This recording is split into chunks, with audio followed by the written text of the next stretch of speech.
Horacio Quiroga. Cuentos de amor, de locura y de muerte.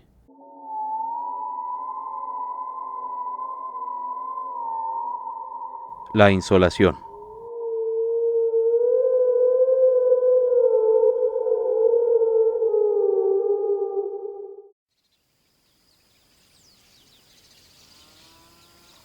El cachorro Old salió por la puerta y atravesó el patio con paso recto y perezoso. Se detuvo en la linde del pasto, estiró el monte entrecerrando los ojos, la nariz vibrátil y se sentó tranquilo. Veía la monótona llanura del Chaco, con sus alternativas de campo y monte, monte y campo, sin más color que el crema del pasto y el negro del monte. Este cerraba el horizonte, a 200 metros, por 3 lados de la chacra. Hacia el oeste, el campo se ensanchaba y extendía en Abra, pero que la ineludible línea sombría enmarcaba a lo lejos. A esa hora temprana, el confín, ofuscante de luz a mediodía, adquiría reposada nitidez. No había una nube ni un soplo de viento. Bajo la calma del cielo plateado, el campo emanaba tónica frescura que traía al alma pensativa, ante la certeza de otro día de seca, melancolías de mejor compensado trabajo. Milk, el padre del cachorro, cruzó a su vez el patio y se sentó al lado de aquel, con perezoso quejido de bienestar. Ambos permanecían inmóviles, pues aún no había moscas. Old, que miraba hacía rato la vera del monte, observó: «La mañana es fresca». Milk siguió la mirada del cachorro y quedó con la vista fija, parpadeando distraído. Después de un rato dijo: «En aquel árbol hay 2 halcones». Volvieron la vista indiferente a un buey que pasaba y continuaron mirando por costumbre las cosas. Entretanto, el oriente comenzaba a empurpurarse en abanico y el horizonte había perdido ya su matinal precisión. Milk cruzó las patas delanteras y al hacerlo sintió leve dolor. Miró sus dedos sin moverse, decidiéndose por fin a olfatearlos. El día anterior se había sacado un pique, y en recuerdo de lo que había sufrido lamió extensamente el dedo enfermo. «No podía caminar», exclamó en conclusión. Old no comprendió a qué se refería. Milk agregó: «Hay muchos piques». Esta vez el cachorro comprendió y repuso por su cuenta después de largo rato: «Hay muchos piques». Uno y otro callaron de nuevo, convencidos. El sol salió, y en el primer baño de su luz las pavas del monte lanzaron el aire puro al tumultuoso trompeteo de su charanga. Los perros, dorados al sol oblicuo, entornaron los ojos, dulcificando su molicie en beato pestañeo. Poco a poco la pareja aumentó con la llegada de los otros compañeros. Dick, el taciturno preferido; Prince, cuyo labio superior partido por un cuatí dejaba ver los dientes; e Isondú, de nombre indígena. Los 5 Fox Terriers, tendidos y beatos de bienestar, durmieron. Al cabo de una hora irguieron la cabeza por el lado opuesto del bizarro rancho de 2 pisos, el inferior de barro y el alto de madera con corredores y baranda de chalet. Habían sentido los pasos de su dueño que bajaba la escalera. Mr. Jones, la toalla al hombro, se detuvo un momento en la esquina del rancho y miró el sol, alto ya. Tenía aún la mirada muerta y el labio pendiente tras su solitaria velada de whisky, más prolongada que las habituales. Mientras se lavaba, los perros se acercaron y le olfatearon las botas, meneando con pereza el rabo, como las fieras amaestradas. Los perros conocen el menor indicio de borrachera en su amo. Alejáronse con lentitud a echarse de nuevo al sol, pero el calor creciente les hizo presto abandonar aquel, por la sombra de los corredores. El día avanzaba igual a los precedentes de todo ese mes, seco, límpido, con 14 horas de sol calcinante que parecía mantener el cielo en fusión y que en un instante resquebrajaba la tierra mojada en costras blanquecinas. Mr. Jones fue a la chacra, miró el trabajo del día anterior y retornó al rancho. En toda esa mañana no hizo nada, almorzó y subió a dormir la siesta. Los peones volvieron a las 2 a la carpición, no obstante, la hora de fuego, pues los yuyos no dejaban el algodonal.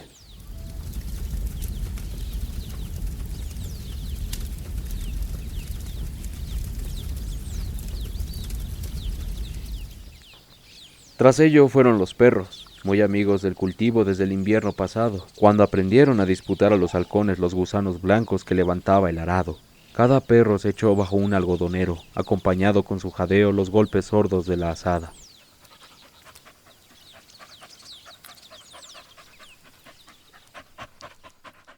Entretanto el calor crecía, En el paisaje silencioso y encegueciente del sol, el aire vibraba a todos lados, dañando la vista. La tierra removida exhalaba vaho de horno, que los peones soportaban sobre la cabeza, envuelta hasta las orejas en el flotante pañuelo, con el mutismo de sus trabajos de chacra. Los perros cambiaban a cada rato de planta, en procura de más fresca sombra.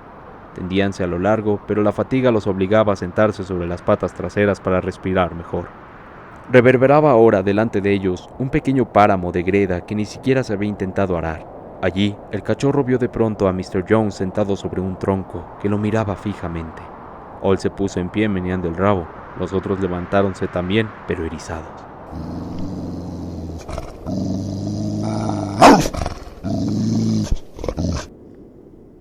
«Es el patrón», dijo el cachorro, sorprendido de la actitud de aquellos. No es él», replicó Dick. Los 4 perros estaban apiñados, gruñendo sordamente, sin apartar los ojos de Mr. Jones, que continuaba inmóvil, mirándolos.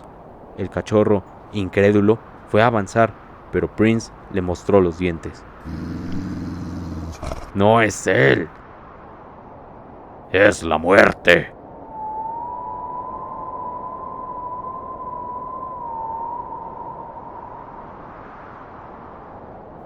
El cachorro se erizó de miedo y retrocedió al grupo. «¿Es el patrón muerto?», preguntó ansiosamente.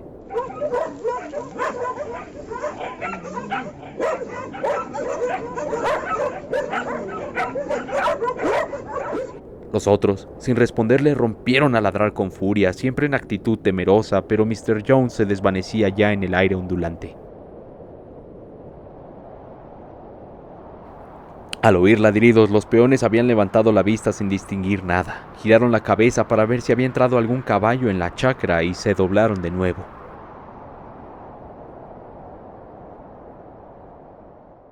Los Fox Terriers volvieron al paso al rancho.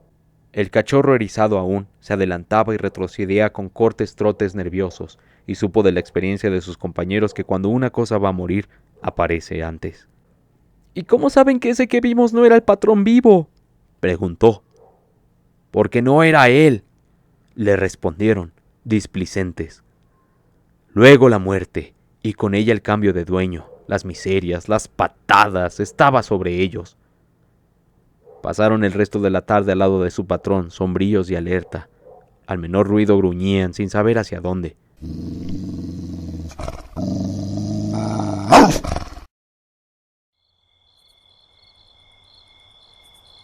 Por fin el sol se hundió tras el negro palmar del arroyo y, en la calma de la noche plateada, los perros se estacionaron alrededor del rancho, en cuyo piso alto Mr. Jones recomenzaba su velada de whisky. A medianoche oyeron sus pasos. Luego la caída de las botas en el piso de tablas y la luz se apagó. Los perros, entonces, sintieron más el próximo cambio de dueño y solos, al pie de la casa dormida, comenzaron a llorar.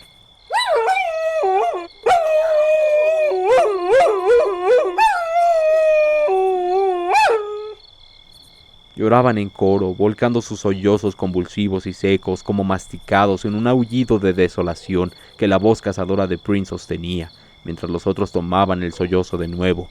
El cachorro solo podía ladrar, la noche avanzaba y los 4 perros de edad, agrupados a la luz de la luna, el hocico extendido e hinchado de lamentos, bien alimentados y acariciados por el dueño que iban a perder, continuaban llorando a lo alto de su doméstica miseria.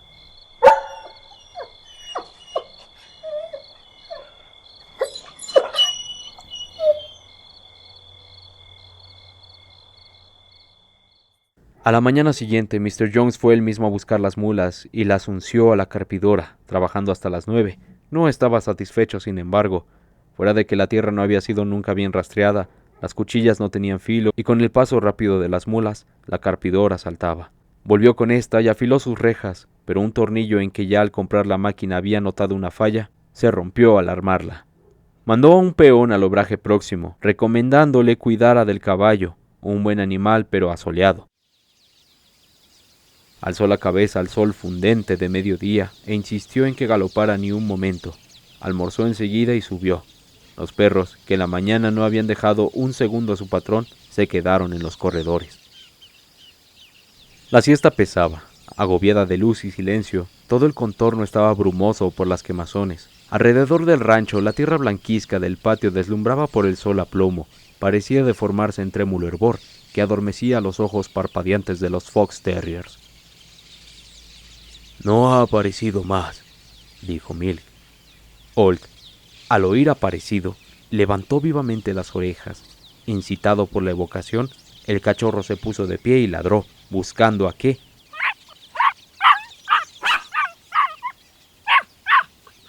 Al rato cayó, entregándose con sus compañeros a su defensiva cacería de moscas. «No vino más», agregó Isondú. «Había una lagartija bajo el raigón», recordó por primera vez Prince. Una gallina, el pico abierto y las alas apartadas del cuerpo, cruzó el patio incandescente con su pesado trote de calor. Prince la siguió perezosamente con la vista y saltó de golpe. «¡Viene otra vez!», gritó. Por el norte del patio avanzaba solo el caballo en que había ido el peón. Los perros se arquearon sobre las patas ladrando con furia a la muerte que se acercaba. El caballo caminaba con la cabeza baja, aparentemente indeciso sobre el rumbo que debía seguir. Al pasar frente al rancho, dio unos cuantos pasos en dirección al pozo y se desvaneció progresivamente en la cruda luz. Mr. Jones bajó. No tenía sueño. Disponíase a proseguir el montaje de la carpidora, cuando vio llegar inesperadamente al peón a caballo. A pesar de su orden, tenía que haber galopado para volver a esa hora. Apenas libre y concluida su misión, el pobre caballo, en cuyos ijares era imposible contar los latidos, tembló agachando la cabeza y cayó de costado. Mr. Jones mandó a la chacra, todavía de sombrero y rebenque, al peón para no echarlos y continuaba oyendo sus jesuíticas disculpas.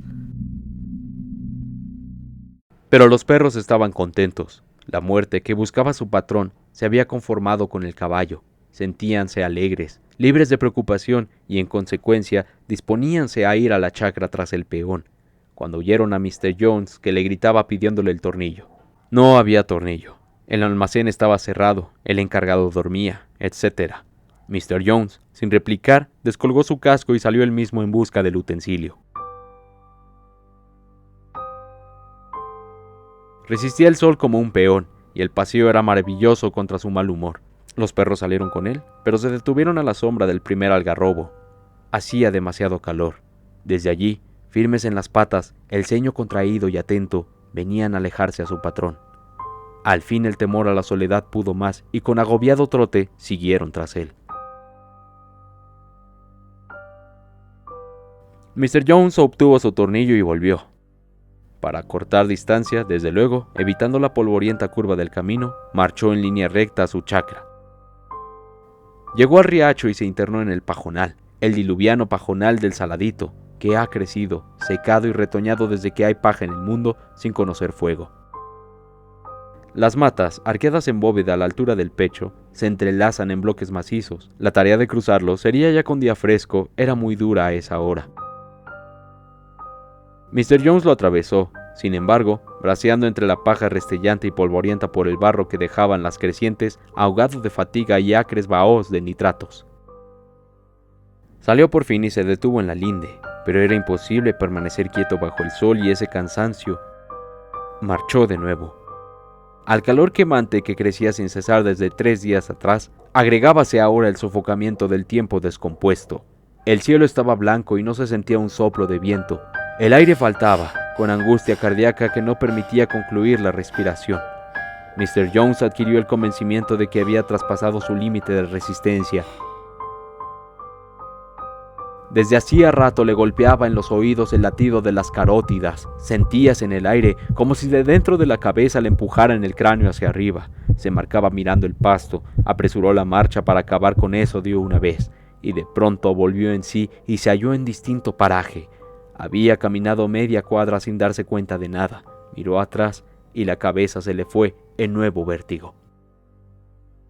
Entretanto, los perros seguían tras él, trotando con toda la lengua de fuera. A veces asfixiados, deteníanse en la sombra de un espartillo. Se sentaban precipitando su jadeo para volver enseguida al tormento del sol. Al fin, como la casa estaba ya próxima, apuraron el trote. Fue en ese momento cuando Holt, que iba adelante, vio tras el alambrado de la chacra a Mr. Jones, vestido de blanco, que caminaba hacia ellos. El cachorro, con súbito recuerdo, volvió la cabeza a su patrón y confrontó. ¡La muerte! ¡La muerte!, aulló. Los otros lo habían visto también y ladraban erizados. Vieron que Mr. Jones atravesaba el alambrado y por un instante creyeron que se iba a equivocar, pero al llegar a 100 metros se detuvo, miró al grupo con sus ojos celestes y marchó adelante. ¡Que no camine ligero el patrón!, exclamó Prince. ¡Va a tropezar con él!, aullaron todos. En efecto, el otro, tras breve hesitación, había avanzado, pero no directamente sobre ellos como antes, sino en línea oblicua y en apariencia errónea, pero que debía llevarlo justo al encuentro de Mr. Jones.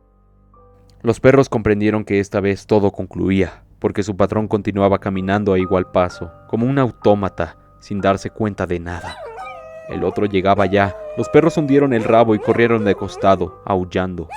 Pasó un segundo y el encuentro se produjo. Mr. Jones se detuvo, giró sobre sí mismo y se desplomó.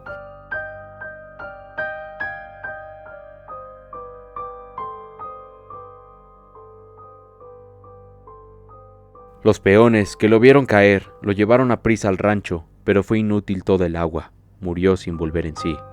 Mr. Moore, su hermano materno, fue allá desde Buenos Aires. Estuvo 1 hora en la chacra y en 4 días liquidó todo, volviéndose enseguida al sur. Los indios se repartieron los perros, que vivieron en adelante flacos y sarnosos, e iban todas las noches con hambriento sigilo a robar espigas de maíz en las chacras ajenas.